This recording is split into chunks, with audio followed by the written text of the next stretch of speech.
Live debate के दौरान जो कुछ हुआ वो अब आपने देख लिया। अब आपको समझाते कि आखिरकार पाकिस्तान का जो सियासी गणित है वो क्या है। सत्ता पर नवाज शरीफ परिवार का कब्जा है। हाल फिलहाल में वर्तमान में यही स्थिति है पाकिस्तान में। बेटी मरियम नवाज पंजाब प्रांत उन्हें दिया गया संभालने के लिए, वहां की मुख्यमंत्री बनाई गई हैं और भाई शहबाज पाकिस्तान के प्रधानमंत्री बनकर के बैठे हुए हैं। सेना के इशारे पर शरीफ को सत्ता मिल गई। पाकिस्तान में जो बदलाव हुए थे वो सबने देखे थे। अब जेल में है शरीफ के विरोधी इमरान खान, जिन्हें बाहर निकालने के लिए भी बहुत ज्यादा प्रयास हो रहे हैं। दूसरी तरफ कई बार शरीफ और इमरान समर्थक आपस में लड़ाई झगड़े करते हुए नजर आए हैं, भिड़ते हुए नजर आए हैं और इसकी एक बानगी फिर से आज तस्वीरों में देखने को मिल गई है कि आखिरकार पाकिस्तान में जो सियासी रण है वो किस तरीके से छिड़ा हुआ है। जहां नेता लाइव डिबेट में भी एक दूसरे पर लात घूसे और गालियां बरसाने से बिल्कुल भी नजर नहीं आते बचते हुए। अब आगे बढ़ेंगे और आपको ये भी दिखाएंगे कि पाकिस्तान में जो हिंदू अल्पसंख्यक है आखिरकार उनके साथ किस तरीके का व्यवहार किया जा रहा है। उनकी जो संख्या है वो कैसे दिन प्रतिदिन घटते जा रही है 1947 से लेकर के आज तक।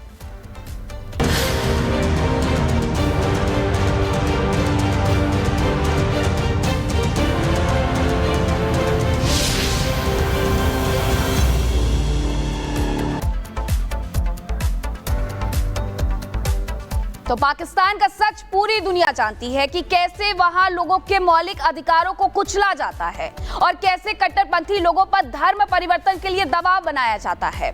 और एक सच ये भी है कि पाकिस्तान में अल्पसंख्यकों को डराया जाता है, धमकाया जाता है, धर्म परिवर्तन करवाया जाता है।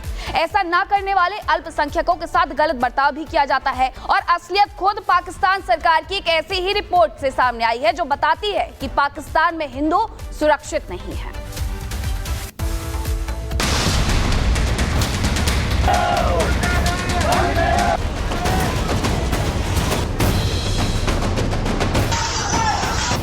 जिन्ना का मुल्क पाकिस्तान, वहां रहने वाले अल्पसंख्यकों के लिए नर्क है। ये आरोप वहां से जान बचाकर भागने वाले हिंदू हमेशा लगाते रहे हैं। लेकिन अब पाकिस्तान सरकार की खुद की एक ऐसी रिपोर्ट आई है जिसने खुद आतंकिस्तान को ही बेनकाब कर दिया है। रिपोर्ट के मुताबिक पाकिस्तान सरकार और वहां की सेना अल्पसंख्यकों की रक्षा करने में नाकाम साबित हो रहे हैं।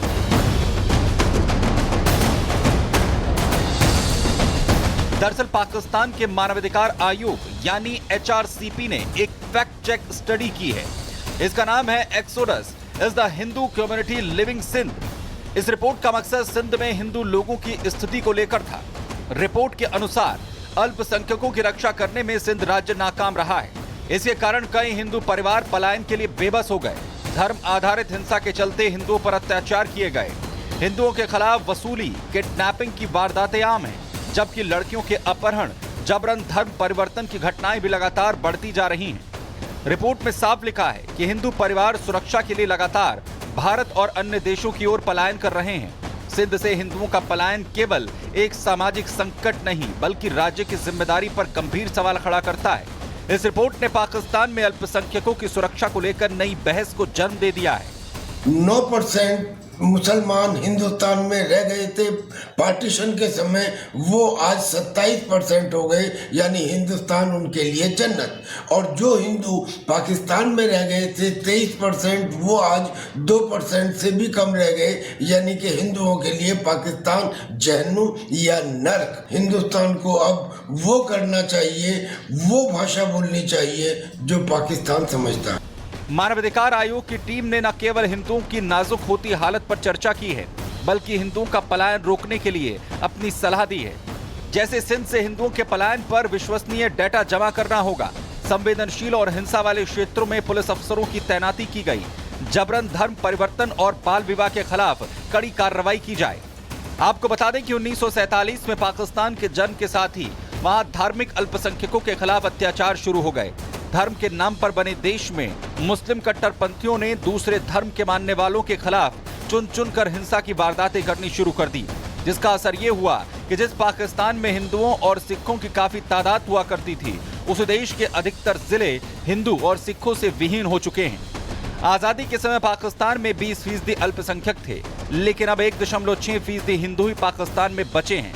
70 साल में हिंदू, सिख, ईसाइयों की संख्या कम होती चली गई। हालांकि पाकिस्तान के नेता कभी भी सार्वजनिक मंचों से इन आंकड़ों की हकीकत को स्वीकार नहीं करते हैं। दरअसल अगर पाकिस्तान इन आंकड़ों पर चर्चा करेगा तो हिंदुओं पर होने वाले अत्याचार की घटनाओं को भी स्वीकार करना होगा। जिससे उनका कट्टर चेहरा बेनकाब हो जाएगा। बिजनेस तो कर रहे हैं, हम तो किसी को तंग भी नहीं करते। बस अपने कारोबार से काम रखते हैं। क्यों, क्या कौन से राइट्स नहीं मिल रहे? अब तो ये तो गवर्नमेंट को ही पता, लेकिन वो हमारे जो राइट्स हैं तो वो नहीं मिलते, क्योंकि हमें बराबरी का हक नहीं है। माइनॉरिटी और मेजॉरिटी में जो फर्क है ना, तो हम माइनॉरिटी को माइनॉरिटी समझा जाता है। कोई हमारी बच्ची वगैरह कोई उठा के जाता है तो उसका कोई क्लेम ही नहीं करा, नहीं कोई FIR, नहीं कोई लाइन एंड ऑर्डर। गुनहगार को सजा मिले और जो सच्चे हैं उनको राइट मिले। कब तक ये मंदिर हमारे इस तरह खंडर बन के पड़ा रहेगा? ये पूरी दुनिया में इस वक्त जो है ना, पाकिस्तान की जो है ना एक इमेज खराब हो रही है। आजादी के बाद से ही पाकिस्तान की सत्ता पर मौलवियों का दबदबा रहा है, जिसका असर आज दिख रहा है। विकास के हर क्षेत्र में पिछड़ने वाला पाकिस्तान कट्टरता में नया मुकाम हासिल कर चुका है। कुल मिलाकर पाकिस्तान शुद्ध रूप से एक कट्टर मुस्लिम स्टेट बन चुका है, जहां गैर मुस्लिमों के लिए कोई जगह नहीं है। Bureau report, Republic Bharat. तो पाकिस्तान में हालात क्या है वो आपने देख लिए कि 23% कभी आबादी हुआ करती थी, वो सीधे गिरकर 2% हो गई है। और इसके पीछे की वजह क्या है? कट्टरपंथी वहां के लोगों से, यानी हिंदू लोगों से कहते हैं या तो धर्म परिवर्तन करो या छोड़ करके चले जाओ हमारे देश को। अब वहां क्यों हिंदू छोड़ करके चले गए उनके देश को या धर्म परिवर्तन कर लिया, उसके पीछे की वजह जान लीजिए। क्योंकि धर्म के नाम पर वहां पर अत्याचार किया जाता है, मारा जाता है, डराया जाता है, धमकाया जाता है, सामाजिक भेदभाव उनके द्वारा किया जाता है और इसी के साथ सरकारी नौकरी में जगह नहीं मिलती है। आपने सुना कि किस तरीके से वहां जो कामकाज करने वाले लोग हैं वो कह रहे हैं कि उन्हें बराबरी का दर्जा नहीं दिया जाता उनके देश में, सिर्फ छोटे मोटे काम कर सकते हैं।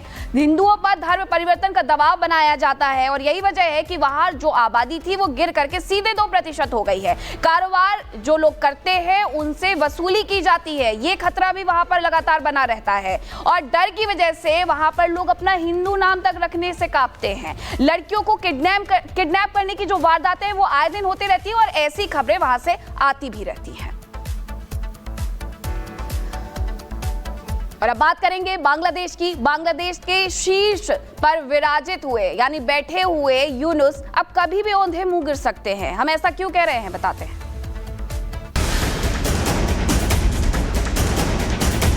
मोहम्मद यूनुस की सरकार इम्पार्शियल नहीं होती तो ऐसा ना होता कि अवामी लीग के 1/3 नेता देश छोड़ के बाहर चले जाएं।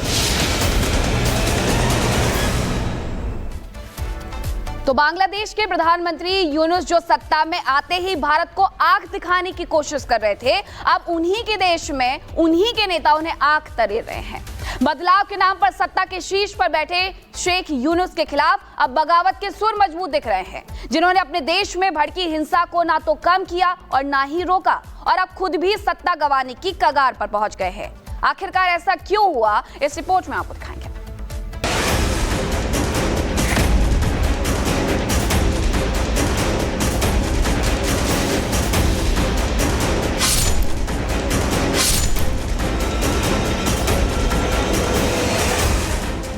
फिर शुरू हुआ सत्ता का खेल। यूनुस के खिलाफ भी बगावत की आवाज हुई बुलंद। बदलाव के नाम पर बांग्लादेश की सत्ता की मलाई खा रहे शेख यूनुस के खिलाफ अब उन्हीं के साथ ही बगावत करने के मूड में आ गए हैं। सत्ता हासिल करने के बाद यूनुस ने खुद को मजबूत करने के लिए कट्टरता का कार्ड चला, हिंदुओं पर अत्याचार कराए, पाकिस्तान से पिंगे बढ़ाई, भारत से दुश्मनी की, लेकिन आखिरकार सत्ता पर बने रहने के उनके सारे हथकंडे 6 महीने में ही फेल होने शुरू हो गए। अगर मोहम्मद यूनुस की सरकार इम्पार्शियल नहीं होती तो ऐसा ना होता कि अवामी लीग के 1/3 नेता देश छोड़ के बाहर चले जाएं, 1/3 नेता अरेस्ट कर लिए जाएं,